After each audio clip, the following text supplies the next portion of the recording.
Hey, horror fans, once again, it is me, the Horror Mastermind G. It's time to do another horror movie review. This time we're going to review the current horror movie that's playing on Shudder, The Dark and the Wicked. Now, The Dark and the Wicked is a 2020 American horror film. It was written and directed by Brian Bertino. It stars Marion Ireland, Michael Abbott Jr., and Xander Berkeley. Now, the premise of this plot is on a secluded farm in a nondescript rural town, a man is slowly dying. As his family gathers to mourn, a darkness grows, marked by awakening nightmares and a growing sense that something evil is taking over the family. Oh no. When it comes to horror movies, one of the typical settings is an isolated area where a creepy looking mansion or an abandoned hospital is located. Of course, the place is either haunted or cursed, with some evil presence that's out to possess or kill whoever comes inside of it. We've seen this subject covered up plenty of times before. Now, some horror movies that have this type of setting. They do it very well, and sometimes they don't do it very well. Now, writer-director Brian Bertino, who gave us The Strangers and wrote the screenplay for its sequel, Strangers Praise at Night, gives us the latest entry of this type of setting called The Dark and the Wicked. Now, this is set in an unnamed rural town in Texas where we have Louise and her brother Michael, who have come back to their goat family farm. Their father, who is suffering from an unknown illness that has left them bedridden and speechless, has gotten worse, and they believe he's on his final days, and they've come to mourn for his loss. And obviously, their mother is there, who's been nursing him until his time comes, along with a nurse. Now, despite their good nature, their mother doesn't want them down, and he tells them to leave. She said, "Y'all need to go. Get out, get out, get out, get out." Now, when a tragedy takes place, it isn't long before Michael and Louise discover that what was frightening their mother is now targeting them. Because we see in some scenes that obviously something is there. We don't know what it is, but obviously it's nothing good. And when the tragedy takes place, it now decides to now is targeting Louise and Michael. Now, you really have to give Brian credit, because the last place anyone would believe that something evil or scary would take place is a goat farm. I mean, what's so terrible about a goat farm? We've seen this type of setting in hospitals, sometimes in old mansion places that look elegant, but we know something bad is going to happen. We've seen them in abandoned houses or buildings. But a goat farm in the middle of nowhere? It's in the middle of nowhere, but a goat farm? But you can't give him credit, because you would never expect that type of a setting in this type of a movie. However, just like he did with The Strangers and its sequel, he still creates the type of atmosphere that is needed for a film like this. Creepy sounding doors, very little lighting, the howling of the wolves. Hey, even when the goats bang gives the audience the creeps and the chills. I mean, ooh, God. I mean, you just feel the tension and the excitement and the eeriness that he creates just with this type of setting, and that's what makes him such a good director. All the sounds and sights set up the tension and suspense that needed for this type of a film with this type of a setting. One good thing is Brian never relies on cheap jump scares like we've seen in other movies that have this type of settings. And he doesn't rush the scares either. He takes his time, because he wants the audience to experience what Louise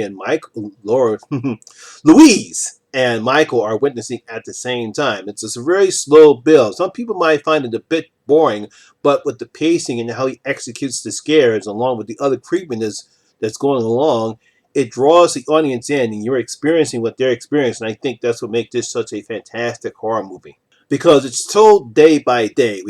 I think it starts on a Sunday and then eventually goes to the whole week. And as the week progresses, the more intense and frightening the scares become for Louise and Michael. Veteran actress Marion Ireland is wonderful as Louise. She plays her as the more faithful sibling, willing to do anything for her parents despite her mother's resentfulness towards her. Obviously, there might be something going on between the two, between the mother and daughter. We don't get that much background between them, but obviously there's something there. But it could be that, based upon when you watch the film, you know something is there, and she simply is trying to protect her children. However, despite all the dangers that is happening to them, Louise will make sure that she's going to keep her father safe. She will not abandon her father, because obviously she's daddy's little girl. She really does love them, and she wants to make sure that he doesn't die alone. Now, Michael Abbott Jr., who plays Michael, He's more of the level-headed of the siblings, as we learned that he has a family of his own that he wants to get back to. Oh no, he does love his mother and father, but he's more level-headed. Of course, obviously, when the shit hits the fan, he starts to skits out too. I wouldn't say he skits out, he freaks out.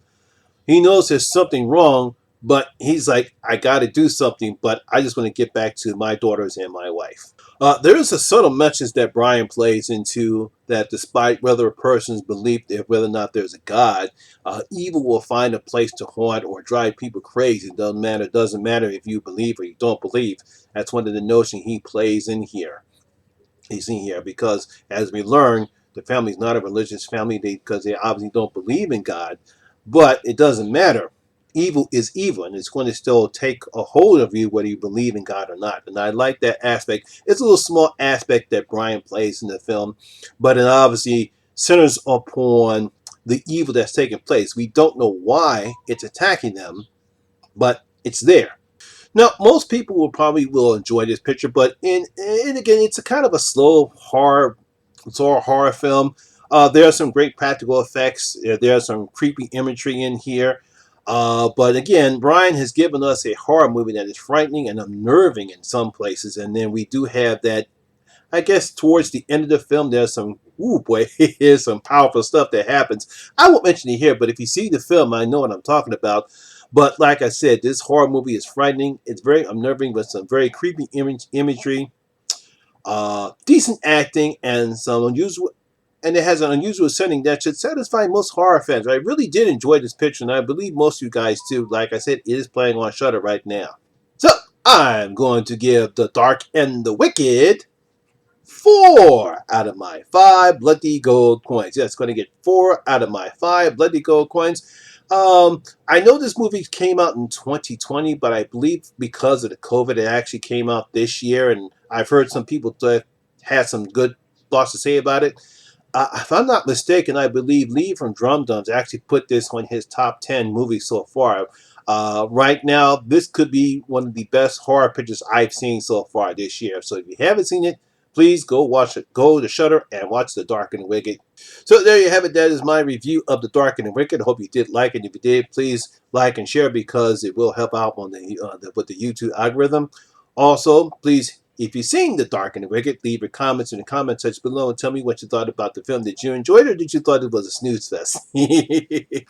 Also, if you're new here, please hit that subscriber button and ring that notification bell. That way you'll be notified anytime when I put a new video such as this one. Once again, my name is Lamont Smith, better known as the Horror Miser Monty G, and always remember that horror rules! Haha! I'll see you in my next video. I'm out.